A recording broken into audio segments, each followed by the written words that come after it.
Hello, this is Smislav the Slayer. I'm going to be doing a live Blitz chess game commentary. And first, I actually would like to apologize for the sound quality of these past couple games. My microphone is actually broken, so I have to use the computer microphone, which is not as good. So, hopefully I'll get a new microphone or something of that nature pretty soon, and, you know, things will be better in the future. So anyway, we're going to a queen pawn opening, and here I'm just going to play c4. And basically we're going to the queen's gambit declined, or the Slav. Okay. There's a couple other openings you can get to, maybe the semi-Slav from there. And I play pretty much the same moves no matter what my opponent plays. So actually we are going to the semi-Slav. And here I'm a little torn because I really like the Moscow variation where you just exchange. But I also like the h6 variation, the anti-Moscow I think it might be called, where you just retreat the bishop and sacrifice a pawn. Actually though, I think we might be back to the queen's gambit decline. This might be actually the Cambridge Springs. The thing is, the knight f3 and d4 pawn openings, they can transpose into each other very easily. And see, now he plays early c5, so this might be something totally different. It might actually even be the Tarrasch or semi-Tarrasch, I'm not positive. But that's sort of an interesting kind of tour among the queen pawn openings there. Now I just took on c5 because he's already moved his bishop, so he loses a tempo by playing bishop takes c5. If he doesn't take the c5 pawn, I can play b4. So he does. Now I also have this threat. I think I actually win the d5 pawn here. Bishop takes bishop takes f6. Queen takes f6, queen takes d5. That looks pretty good, so I'm going to go ahead and play that. Now if g takes f6, no, that wouldn't make any sense. So queen takes f6, queen takes d5. Knight takes d5 is not quite as good because of queen takes b2. And then, I mean, I guess I could play knight to c7. Actually, maybe I should play knight takes d5. Queen takes b2, knight to c7 check, king to e7 maybe, or f8. Well, king to f8, then I have queen to d8 checkmate, I believe, so that wouldn't be very good. King to e7. Then, what would I do here? King to e7. Maybe, that's actually kind of complicated. Knight to e5, king takes e2. Knight to c5 check, king to e7. Ooh, I don't know if I see a good follow-up for that, actually. Knight takes rook is bad because of bishop to b4 check. And then maybe, I guess, knight to d2. I mean, that's not too bad.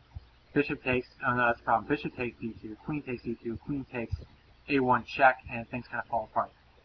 And I don't think I can get out the king on e7, unfortunately. Though it looks like I should be able to, but I just gave up my dark square bishop. So that is not possible. I think that's just what I'm going to have to do here. Queen takes d5. I might, maybe for the future, or maybe when the game's over, I'll look over those lines a little bit. I actually did waste about a minute on that. You really shouldn't do that in a Blitz game. But it was an interesting tactic. It looked like it might be pretty cool. And that's some of that aesthetics, I guess. It's nice to play chess just and have cool things happen in your games, as opposed to always just playing so hard for the win. So I'm going to go ahead and play bishop to d7, which pins this knight, which threatens queen takes c5. Then I'll castle in the next move. I also have queen to e4 check, which might be good at some point. Now that's interesting. Maybe queen to e4 check. Knight to queen to e4 check. I'm going to go ahead and take, maybe? Takes, bishop takes. Queen, castle queenside. And I got the rooks going down here. I'm really low on time though, so I don't have too much time to think about these tactics, unfortunately. I wonder if, I don't really see much for queen to e4. Check. I think just queen to e7, and I run out of steam there. Yeah, my thing's flashing. That's never good. Queen to c7. Bishop takes e7. No, I just don't, unfortunately I don't see anything. Just don't see anything. It does look like there should be something there. Am I up a pawn? I'm up a pawn. I'm going to go for the endgame. I wasted a lot of time there, and I should just go for the endgame because I'm up a pawn. I'm going to go ahead and castle queenside. Castling kingside might have been better. I don't know.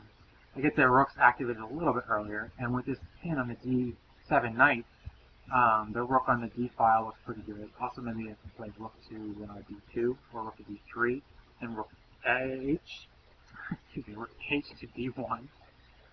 With the idea of like bishop takes d7 check. Actually, you know what? Now he's going to move his bishop, and he won't be able to castle because of bishop takes, rook takes. And I think he won't even be able to castle for a little bit longer because I'll be able to double up on the d file. Okay, so he's going to play a6. Then, actually, that just loses a piece. So I'm going to go ahead and... Oh, does it though? Does he get... Okay, well, I think king to d7 there might have been a little bit better. He still would have a nasty pin on the bishop to the king, but I'm not actually sure if I could take advantage of that very well. That's fine. I'll just go ahead and double up my rooks. So now his bishop is pinned, which means the knight to e5 will win another piece, unless he does something somewhat drastic. Because the bishop moves, then I have rook takes the... I think king to e7 is just the way that he wants to go here. Definitely king to e7 is what he wants to do here. But will he do it? Knight to d5 wouldn't work because king takes d6. And I don't really want to I don't want to stack an exchange here for just because there's no reason to. Knight to e4. I kind of like the knight being able to get to d5 at some point though. Maybe knight to g5. This knight seems to be my least active piece. Maybe if king to e7, then knight to e5 anyway. And if bishop to c6, yeah, that's right. I want to exchange off pieces. Demo up a piece. And this might actually be a resignable position to me. So king to e7, knight to e5, bishop anywhere, rook takes d8, rook takes d8, rook takes d8, king takes d8, knight to f7 check, unless he plays bishop to e6. Okay, that's fine with me. I'll win another piece. So rook takes d or not. I guess he doesn't. I guess his best move is not to just take the piece. So that's pretty bad. Maybe knight to c5 next, just sort of set up a mating threat here. No, he's going to take the piece. So.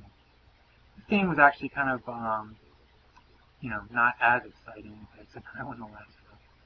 Unless there's a checkmate. I heard this in my last video. I was saying how you shouldn't let the checkmate in this kind of position. Okay, here's nice. Well, that was really pretty straightforward, so I'm not going to spend too much time analyzing it, and maybe I'll just do another game instead.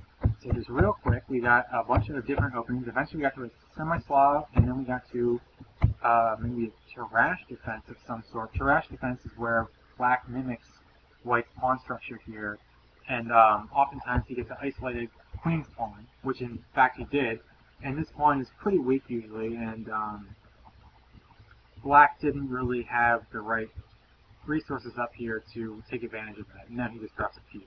So, yeah, that's pretty much about it. So, thanks for watching.